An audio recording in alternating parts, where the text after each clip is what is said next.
Hi, ಇದು ಬಂದ್ಬಿಟ್ಟು ಬಜಾಜ್ ಚೇತಕ್ 3202 ಮಾಡಲ್ mid variant. So ನಾನು ಆಲ್ರೆಡಿ ತೊಗೊಂಡು 1.5 ಮಂತ್ ಆಗಿತ್ತು. ಸೊ ಫಸ್ಟ್ ಸರ್ವಿಸ್ ಕೂಡ ಆಗಿತ್ತು.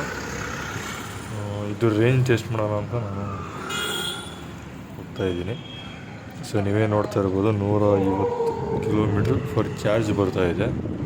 ಸೊ ನಿಮಗೆ ಇದು ಪ್ರೂಫ್ ಕೂಡ ತೋರಿಸ್ತಾ ಇದೆ, ಡಿಸ್ಪ್ಲೇ ಬೇಕಾದ್ರೆ ನೋಡಿ ಕಾಣಿಸ್ತಾ ಇದೆ 150 ಕಿಲೋಮೀಟರ್ಸು. ಸೊ ನನಗೆ ನಂಬೋಕ್ಕಾಗ್ತಿಲ್ಲ 150. ಸೊ ಅವರು IDC ಬಂದ್ಬಿಟ್ಟು 137 132 ಕೊಟ್ಟಿದ್ದರು, ಬಟ್ ನನಗೆ ನಂಬೋಕ್ಕಾಗ್ತಿಲ್ಲ 150 ಕಿಲೋಮೀಟರ್ಸ್ ಬರ್ತಾಯಿದೆ. ಸೊ ಓಡಿಸ್ತಾ ನೋಡೋಣ ಬರುತ್ತಾ ಇಲ್ವಾ ಅಂತ.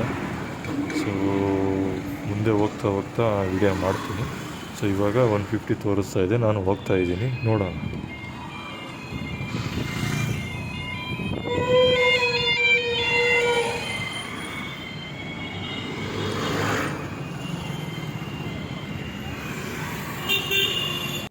ನೋಡಿ ಇವಾಗ 125 ತೋರಿಸ್ತಾ ಇದೆ.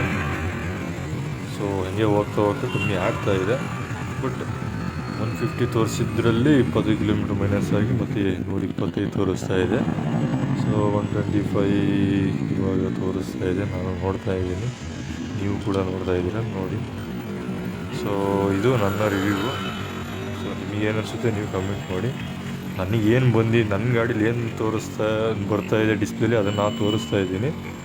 ಬಟ್ ಇದ್ರ ಬಗ್ಗೆ ಹೇಳ್ಬೇಕಂದ್ರೆ ಬಜಾಜ್ ಚೇತಕ್ ಎಲೆಕ್ಟ್ರಿಕ್ EV ಬೈಕಲ್ಲಿ ಸೊ ನಂಬರ್ 1 ಆಗೋದ್ರಲ್ಲಿ ಯಾವುದೇ ಡೌಟ್ ಇಲ್ಲ. ಏಕೆಂದರೆ ಅಷ್ಟು ಫ್ರೆಂಡ್ಲಿ ಆಗಿದೆ. ಸೊ ಇವನ್ ಪೆಟ್ರೋಲ್ ಗಾಡಿ ಓಡಿಸ್ದಂಗೆ ಆಗುತ್ತೆ. Thank you.